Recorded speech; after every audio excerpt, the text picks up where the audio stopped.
Ya, masih bersama kami pemirsa di acara program Razia. Tim Sat Narkoba Polrestabes Makassar mengamankan sindikat jual beli narkoba secara online. Ketujuh pelaku diamankan bersama sejumlah barang bukti narkoba, uang, dan pil ekstasi. Polrestabes Kota Makassar mengamankan 7 pemuda pelaku sindikat jual beli narkoba via online. Mereka diamankan di lokasi berbeda di Kota Makassar. Pengungkapan ini berlangsung di salah satu kos Jalan Kerung-Kerung, Kecamatan Rapocini, Kota Makassar. Dari pengungkapan ini, 5 pelaku diamankan yakni RP, FRY, FRD, NQ, dan juga AND.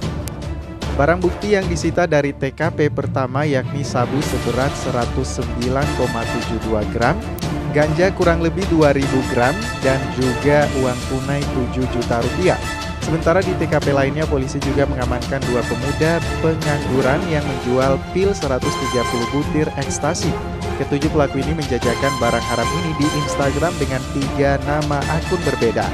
Modus pelaku ini menjual pil dan narkoba dengan cara ditempel. Akibat perbuatannya, ketujuh pengangguran ini dijerat dengan hukuman 12 tahun penjara dengan denda ratusan juta rupiah. Dari Makassar, Andi Dery Sunggu, iNews melaporkan. Berbekal rekaman CCTV, 2 pelaku pencurian di 5 lokasi berbeda di Kecamatan Turikale, Kabupaten Maros akhirnya ditangkap polisi. Dari rekaman CCTV yang terpasang di sebuah warung makan yang terletak di Kelurahan Petuadae, Kecamatan Turikale, Kabupaten Maros ini terlihat salah satu pelaku mengambil 2 kotak amal lalu menggasak uang tunai sebesar 5 juta rupiah yang tersimpan di laci kasir. Selain itu, di lokasi berbeda, pelaku juga sempat rekam kamera CCTV mencuri di sebuah ruko yang dijadikan tempat warung kopi, tepatnya di Kecamatan Turikale, Kabupaten Maros. Dari rekaman CCTV terlihat pelaku sempat mondar-mandir sebelum menggasak harta benda milik korban berupa laptop, ponsel, dan uang tunai senilai 3 juta rupiah. Diketahui pelaku masuk dengan menjebol atap ruko berlantai 2 namun tidak terpasang kamera CCTV.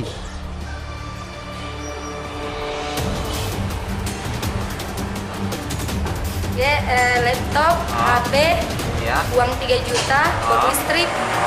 Itu pelaku datang sini sekitar jam berapa sih, Pak? Sekitar jam 2 lewat setengah 3. Setengah 3 ya, Mbak? Iya. Oh, dia masuk dengan mana sih, Pak? Lewat atas plafon. Tapi sempat terekam CCTV ya, Mbak? Yang di atas maksudnya? Iya. Enggak. Kalau Yang yang di di atas tidak ada CCTV. Yang di sini yang terekam? Di sini ya terekam. Kedua pelaku ini ditangkap di 2 lokasi berbeda di Kabupaten Maros. Aksi kejahatan ini dilakukan sejak bulan Januari hingga bulan Mei 2022 serta sempat buron selama 1 bulan sebelum berhasil ditangkap kembali. Namun 1 diantaranya masih di bawah umur, masing-masing mereka berinisial EJ, 25 tahun dan RJ, 17 tahun. Modus para pelaku ini mencuri di malam hari dengan cara merusak pintu jendela hingga menjebol plafon rumah. Namun untuk target incaran para pelaku ini adalah sejumlah tempat usaha berupa warung makan, warkop, bengkel maupun konter ponsel. Di depan polisi, pelaku mengaku hasil curiannya ini digunakan untuk keperluan pribadi dan membeli chip game online yang tengah digandrunginya. Selain mengamankan pelaku, polisi juga menyita sejumlah barang bukti milik korban berupa 10 tabung gas 3 kg, mesin kasir, 2 kotak amal, 1 unit ponsel, laptop, dan sejumlah barang bukti lainnya yang sempat dijual serta 1 unit sepeda motor milik pelaku yang digunakan untuk mengintai lokasi pencurian. Pelaku berdua orang mengambil barang di TKP yang terjadi di wilayah Polsek Turikale dan ada 5 laporan polisi yang kami tangani, TKP yang sudah diakui tersangka. Dan motifnya tersangka melakukan pencurian adalah karena beli chip domino gitu, chip game, chip hasil curiannya dibelikan untuk kepentingan pribadi. Akibat perbuatannya, kini pelaku diamankan di Mapolsek Turikale dan terancam pasal 365 tentang pencurian di malam hari dengan ancaman di atas 9 tahun penjara. Dari Kabupaten Maros, Wahyu Ruslan, iNews melaporkan.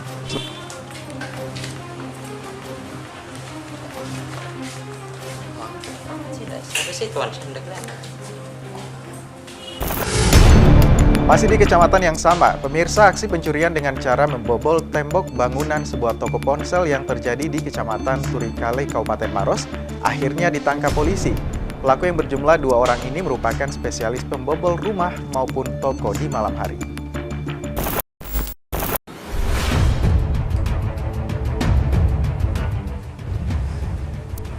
Dari rekaman CCTV, terlihat 1 dari 2 pelaku ini masuk ke dalam sebuah toko ponsel melalui lubang kecil yang berada di tembok bangunan yang telah dibobol oleh para pelaku. Aksi pencurian ini terjadi di Jalan AP Petarani, Kecamatan Turikale, Kabupaten Maros, Kamis 29 Mei 2022.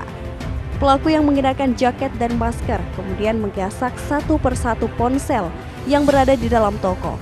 Bahkan, pelaku juga mengambil uang tunai senilai 1 juta rupiah yang berada di dalam laci, lalu pelaku kabur. Berbekal rekaman kamera CCTV inilah, petugas kemudian melakukan pengejaran dan berhasil menangkap 2 pelaku masing-masing berinisial RM, umur 25 tahun, dan Eka, umur 20 tahun. Mereka hanya bisa pasrah saat digiring ke posko Jatanras Polres Maros untuk menjalani proses pemeriksaan oleh tim penyidik. Para pelaku ini ditangkap di 2 lokasi berbeda saat tengah berada di rumahnya di Kecamatan Turikale, Kabupaten Maros, Sulawesi Selatan. Diketahui kedua pelaku ini telah 6 kali melakukan aksi pencurian di sejumlah rumah maupun toko dengan modus membobol tembok bangunan dan merusak jendela, lalu menggasak harta benda milik korban saat tidak berada di tempat. Mirisnya, 6 lokasi pencurian ini berada di Kecamatan Turikale, Kabupaten Maros yang tidak jauh dari rumah para pelaku. Di hadapan polisi, pelaku mengaku sudah 6 kali melakukan aksi pencurian sejak bulan Januari hingga Mei 2022 lalu.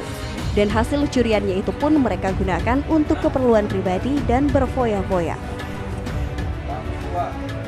Jadi terkait dengan TKP yang telah dilakukan perbuatannya oleh para pelaku itu termonitor oleh kami selama tahun 2022 sejak Januari sampai sekarang yang terakhir tanggal 31 Mei itu sudah 6 TKP yang mereka sudah akui, diantaranya yang dibobol itu di Jalan Veterani dekat bengkel itu, yang selebihnya di wilayah Turikale di jalan di belakang di sekitaran belakang kantor bupati. Selain mengamankan kedua pelaku, polisi juga menyita sejumlah barang bukti milik korban berupa laptop, 3 unit ponsel, dan sejumlah alat perkakas yang belum sempat dijual. Sementara barang bukti lainnya yang telah dijual oleh pelaku masih dalam pencarian petugas. Akibat perbuatannya, kini pelaku dijerat pasal 363 ayat 2 KUHP tentang pencurian dan pengerusakan dengan ancaman 9 tahun penjara. Dari Kabupaten Maros, Wahyu Ruslan, iNews melaporkan. Sementara itu pemirsa, pria 42 tahun asal Kelurahan Batang, Kecamatan Wara Barat, Kota Palopo, akhirnya bebas dari belenggu setelah dipasung selama 15 tahun. Pria tersebut dipasung keluarga di rumah yang berada jauh dari pemukiman warga.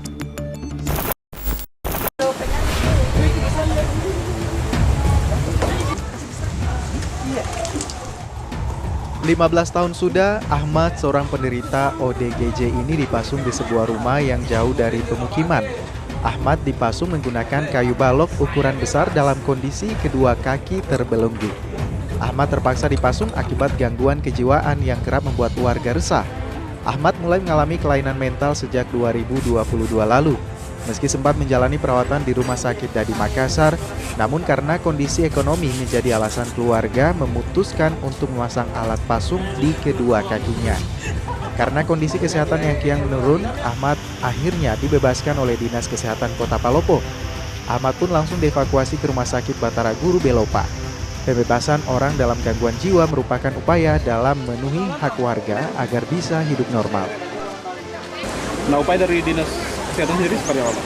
Ya, jadi kita dari Dinas Kesehatan tentu berupaya sesuai dengan program pemerintah bahwa Palopo bebas dari pasung. Semua ODGJ yang dipasung itu kita upayakan melakukan pendekatan dengan keluarga, pendekatan dengan pemerintah setempat untuk segera dilepaskan dari pasung. Rencana akan dibawa kemana, Pak? Ini rencananya kita bawa ke Belopa di Rumah Sakit Batara Guru Belopa. Dari Kota Palopo, Nasruddin Rubak, iNews melaporkan.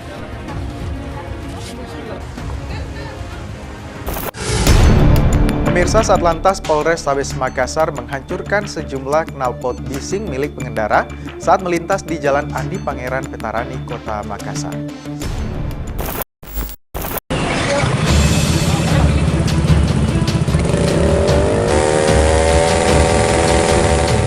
Hari pertama pelaksanaan operasi patuh, personil Satlantas Polrestabes Makassar menjaring puluhan kendaraan roda 2 yang melanggar saat melintas di Jalan Andi Pangeran Petarani, Kota Makassar. Mereka yang terjaring rata-rata memakai knalpot racing yang tidak sesuai dengan standar pabrik. Untuk memberikan efek jerah, petugas pun meminta pelanggar untuk melepaskan knalpotnya dan diminta untuk menghancurkannya di tempat.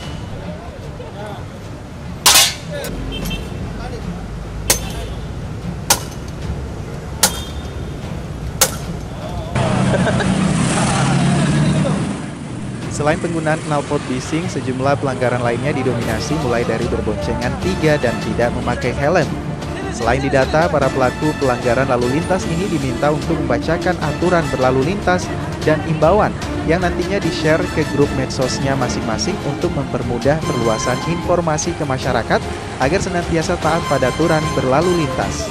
Untuk hari pertama pelaksanaan operasi patuh tahun 2022, petugas Satlantas Polrestabes Makassar tidak memberikan sanksi tilang dan hanya bersifat teguran. Ada 7 poin yang menjadi sasaran utama dalam operasi patuh, yakni tidak memakai helm, melawan arus, wajib menggunakan safety belt, menggunakan HP saat berkendara, pengendara berboncengan lebih dari 1 orang, mengemudi dalam keadaan pengaruh alkohol dan melebihi batas kecepatan maksimal. Operasi Patuh 2022 yang kami laksanakan dari Polrestabes Makassar. Kegiatan ini kami tujuankan supaya ketika seorang pelanggar itu kita temukan di jalan, kemudian kita lakukan pencerahan, kemudian kita mengambil data-datanya, berikut nomor HP-nya, kemudian kita minta mereka dari meme atau video ataupun pesan-pesan keselamatan yang kita masukkan ke dalam handphonenya supaya dia turut men-share kepada kelompok atau keluarga atau teman-temannya, baik itu melalui WA, Telegram dan segala macamnya. Harapannya dia bisa menularkan pesan-pesan keselamatan tersebut. Setelah itu dia memberikan pesan keselamatan, kita berikan teks dia untuk dia baca, sehingga harapan kita dia membaca, dia paham, dia sadar, kemudian dia bisa memberikan tahu kepada orang lain dari bacaannya, sehingga orang lain yang mungkin pada hari itu dia tidak melakukan pelanggaran menjadi paham dan mengetahui sehingga tidak melakukan hal yang sama dari pelanggaran yang ada. Dari Makassar, Yol Yusfin, iNews melaporkan. Ya pemirsa, berita tadi sekaligus menutup perjumpaan kita di acara program Razia edisi kali ini. Kami juga tetap mengingatkan Anda untuk mematuhi protokol kesehatan. Saya Gufran Lamataha beserta kru kerabat kerja pamit undur diri. Terima kasih atas kebersamaan Anda. Wassalamualaikum warahmatullahi wabarakatuh. Salam kita pada salama.